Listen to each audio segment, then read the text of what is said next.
Bonsoir, Joe Star. Bonsoir. Qui nous emmène sur les routes de la soif, la route du rhum. Oui, la route du rhum. D'ailleurs, avant d'en parler un peu plus sérieusement, juste L'étiquette que ça me fait, j'adore. sur le papier quand même, tourner une série de documentaires sous le soleil des Antilles en buvant du rhum matin, midi et soir, c'est un peu le job en or, non, Joe Star? J'avoue être bien rémunéré pour faire ça et surtout peut-être pas matin, midi et soir parce qu'on a quand même des intervenants avec qui de temps en temps on entame des sujets sérieux, donc par respect on n'est pas... On retient l'instant, voilà. Ouais. Mais donc voilà, non, mais bien sûr, puis voyager, que demande le peuple, quoi. La route de la soif, c'est donc un périple avec votre camarade DJ Moody Mike. Tout à fait. 6 épisodes, vous allez en Guadeloupe, Martinique, à La Réunion, pour comprendre à l'origine le rôle et la place du rhum dans l'histoire des Antilles. Ce sera donc diffusé le 23 janvier pour resituer un peu tout ça sur Viceland, qui est une chaîne de télé de Vice Media. C'est distribué en France par Canal et c'est quand même un média qui se veut jeune, populaire et aussi un peu subversif. Donc la route de la soif... Surtout, on va préciser, parce que ça flatte mon égo vertigineux, c'est une diffusion mondiale surtout. Oui. Ah ouais. Alors, oui. Ouais, c'est quand même la classe. Et on va regarder justement ce que ça donne, bande-annonce. Le retour au pays de l'enfant qui n'est pas né au pays, du négropolitain. Je suis l'aigle de la route. West Indies, c'est mon dada. Mon identité française comme mon identité caribéenne, elle est pas finie, elle est en devenir complet tout le temps.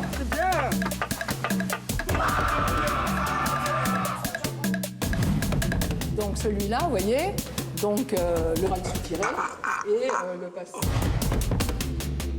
Ça, c'est les cuves de fermentation de bielle. Maintenant, on va goûter. Le meilleur moment de la journée. Il m'a ouvert le shawarma, là. Vous dites, Joe Star, le sur rhum... la dernière image, j'ai une tête, on dirait que je bosse dans la distillerie, en fait. C'est ça. Ça passe bien. Et on se demande quand même juste comment vous avez tenu le coup à boire. Vous voulez dire avec la chaleur, l'alcool et tout ça? Non, avec le rhum, ouais. Oui, la chaleur, ouais, Comment combinée, vous ouais. faites? Il y avait des piscines à côté. C'est pas une médaille ce que je vais raconter, mais je suis ce qu'on appelle un super tanker, c'est-à-dire que je ne rentre pas dans le port, c'est des bateaux qui viennent à moi et j'ai une contenance de dingue. Ouais. Donc c'est de la peau de parpaing à l'intérieur. Alors non, mais c'est surtout. On peut pas dire la même chose de votre copain qui a un peu plus de mal à suivre. Lui, il est dans la retenue, ouais. D'ailleurs, je fais pour deux. Non, mais. Surtout, faut comprendre un truc. Moi, ce qui me stimule à mort, ce qui est moteur pour moi dans cette émission, c'est que on pouvait pas faire juste, au départ, c'était un peu ça, faire un truc sur les distilleries de rhum, machin, sans parler de l'histoire de la canne, du rhum et ainsi de suite. Et franchement, voilà, enfin moi, ça fait partie d'un pan, c'est un pan de l'histoire de France et du monde aussi, puisqu'il y a l'esclavage, effectivement. Voilà, donc c'est la du question coup, centrale. Voilà, c'est bien beau, mais en attendant, on rencontre des gens qui nous racontent des choses. Voilà, c'est juste. Et bon, on agrémente tout ça. Voilà, comme ça, on est sûr qu'on est à l'écoute.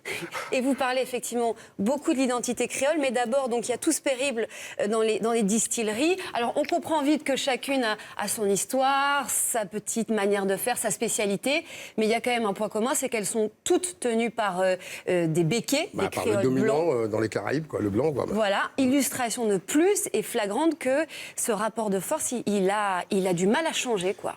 Il a du mal à changer, oui, c'est toujours les mêmes qui sont sur le bord de la route, on va dire entre guillemets, quoi. Ouais, puis surtout quand on connaît un peu l'histoire du rhum, on sait que c'est des esclaves qui ont trouvé le procédé, qui l'a exploité derrière, voilà, tac. Donc en fait, nous, on est juste là, nous, ça nous sert de pansement, en fait. On vous voit beaucoup justement avec de nombreux propriétaires de distilleries. Est-ce que vous avez pu poser toutes vos questions, toutes les questions dont vous avez envie? On a une question qui est récurrente, c'est que faisait ta famille en 1848 donc il y en a qui racontent des trucs assez cocasses. Un peu mal à l'aise d'ailleurs. Mais la plupart disent, non, oui, mais on était esclavagistes. Non, ouais, mais il pas la comme joue ça. franc jeu, quand même, il la joue franc jeu. Non, mais tout le monde la joue franc jeu. Tout le monde la joue franc jeu. Voilà. Quoi? Non. Il faut voir, faut regarder. Voilà. Non, mais comme je le disais, bien sûr qu'on pose certaines questions. Bien sûr que quand tu vas voir un mec comme Hervé Damoiseau qui a eu des phrases un peu chaudes et ainsi de suite, et puis quand tu le vois, le mec, on dirait un Afrikaners, quoi. Il y a un contraste, parce que ça s'est bien passé d'ailleurs quand vous l'avez vu. Il y a un contraste entre ces déclarations et quand vous allez le voir. C'est que les mecs savent qu'ils reçoivent, et puis... Et puis je pense qu'on a aussi, d'ailleurs je les salue, le travail de journalisme des gens avec qui je bosse sur Vice, qui savent qu'ils vont voir, qu'on va avoir des personnages, des gens qui vont poser leurs couilles sur la table. Et puis tout le monde est fier de tout ce truc, quoi. Mais, même s'il y a ce petit pan... ce petit pan d'histoire, voilà. Voilà, Il y a qui est-ce pas qu'elle que est, ça. qui est-ce qu'elle est. Ce que je veux surtout dire, c'est que les mecs, ils ont un vrai produit de luxe culturel. Ils ont du patrimoine dans les mains, quoi. Donc tout le monde est assez fier de ça. Donc finalement, vous vous êtes bien amusé. Vous n'avez pas fait que boire quand même. Vous avez aussi bouffé, pêché. Vous avez essayé de danser, ça c'était moins réussi, mais j'en dis pas plus. Ouais, c'est parce que tout ça, la vous le poche à faites. banane, elle pend, là, ça doit toujours plus compliqué. Tu as un petit régime depuis le documentaire? Voilà, c'est ça. Ouais, petite cure. Mais tout ça, vous le faites donc avec des rencontres. Il n'y a pas que des gens qui travaillent dans le rhum, il y a aussi des chanteurs, et notamment ce chanteur qui est une figure là-bas, Jacob de Varieux, qui est Enfin, membre... là-bas, qui est une figure Kassav joue dans le monde entier. Voilà, exactement. Et alors lui, il vous parle de l'identité créole et aussi dans quelle mesure finalement il se sent français, et c'est hyper Mais intéressant. ça aussi, c'est une des questions récurrentes qu'on Voilà. pose un peu à tout le monde. On va écouter ce qu'il Ouais. dit et on en parle après. Tu te sens français comment? Pendant longtemps, on nous a appris, enfin en tout cas on a essayé de nous formater sur le fait que on n'était pas africain. Oui, on est africain, d'après moi. Chaque Antillais devrait aller au moins une fois dans sa vie en Afrique, n'importe où, n'importe où. Moi, j'ai pas de pays préféré, juste pour vivre un truc. C'est que la première semaine, tu passes ton temps, tu vois des gens qui passent et disent « Ah, mais merde, c'est pas lui. » Tu vois des gens qui ressemblent à des gens que tu connais, que si tu avais un doute, bah, tu te surplènes là-bas. Donc tu vois, pour l'histoire de français, tant qu'on est ici, on se sent français. Dès que tu arrives à l'aéroport, par contre, à Paris, Ah bah là, tu es français, mais... tu peux t'attendre dans le couloir avant la douane, tu sais. Et même si tu as un passeport français, le mec le regarde, il met dans la machine, il regarde bien s'il n'y a pas de problème. Bon, et ça n'a pas changé, quoi, tu vois. Ça n'a pas changé, ouais. Bon, ça changera peut-être un jour, mais bon, C'est très bon. ouais. Magnifique. Quand les descendants blancs disent si on avait su le coton, on le recueillit nous-mêmes, qu'est-ce que t'en penses, toi? Bah, ils auraient dû, ouais. Je voudrais voir ça, ouais. D'accord. Tu sais, surtout la canne, tu vois. Quand tu dois couper la canne sous le soleil, là, le coton, ça paraît une blague. Et ça, j'aurais voulu voir les mecs venir couper la canne. Jacob dit, tant qu'on est ici, on se sent français. Cette appartenance à la marge, c'est un truc qui revient très souvent dans tous les témoignages que vous avez recueillis. Ouais, parce que comme je le dis, ce qu'on est parti faire au départ, aller visiter les distilleries, qui fait partie de l'ADN culturel des Antilles, et tout est lié, quoi. Tout est lié, donc forcément, on en vient. Et puis, je sais pas, c'est un peu aussi, c'est un peu moi. Je me vois pas arriver là-bas et juste faire le touriste. Ouais. Je sais pas, je suis comme ça.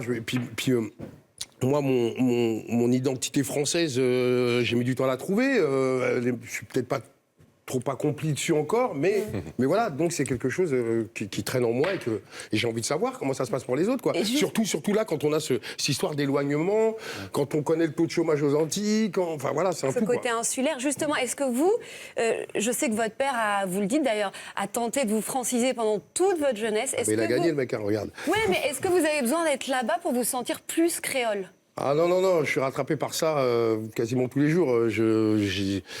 J'ai poussé en musique avec des DJ je suis entouré de créoles, ouais. Il y a des gens de tous bords. Ouais. Et vous essayez de transmettre ça à vos enfants, à vos 3 garçons par exemple? Vous y allez? Eh bien, la difficulté avec mes enfants, c'est qu'en fait, par exemple, il y en a un dont la mère est moitié malgache, moitié italienne, les autres, moitié sénégalaise, moitié française. C'est les gars, on va leur filer le tournis si on essaie tous de pousser un peu. Mais en même temps, ils sont c'est déjà ça, allés aux métissage. Antilles. C'est aussi ça. Ils sont déjà allés aux Antilles. Ouais. Et le truc, c'est que moi, je me construis encore et je me suis construit tout seul là-dessus. Et quand on parle de construction, on a juste posé les premières pierres. Ouais. Donc de fait, pour faire du legs, c'est pas évident non plus, quoi. Voilà, à part leur mère qui les a emmenés aux Antilles, ils sont mais sinon, moi, je leur parle pas créole. Le seul leg que je peux leur faire, c'est sur, je sais pas, la nourriture, quelques tourneries, des trucs, forcément des conneries, donc voilà, quoi. Oui, le festival de Cannes de Joey Star, on le voit quand alors sur Vice? C'est le 23 janvier. Juste une question. Vous êtes un passionné revendiqué du rhum. On vous a vu savourer. Vous savez, j'ai appris un truc. On est dans la distillerie. Quand j'arrivais, on m'a reçu comme un pape, quoi, comme un mec qui, comme une Vous s'y sommité connaissez tac, alors que je me suis rendu compte qu'en fait... Pas grand-chose. Non, j'étais un pied carré. Mais quoi. c'était lequel le meilleur? On dirait que je suis déguisé en apiculteur. Joey Star, c'était lequel le meilleur rhum de tous ceux que vous avez goûtés? Faut choisir. Très franchement, Il en sort. Biel, Naisson. Martinique, Marée Galante, mais j'ai goûté du Longto qui était juste en plus de 72,8. Le truc qui descend, il est remonté comme une balle de ping-pong, mais on est resté Il n'y a plus de goût. voilà, non, mais enfin voilà. Non, il y a. Voilà. Et à Mais boire pour avec moi, modération, bien sûr. Hein.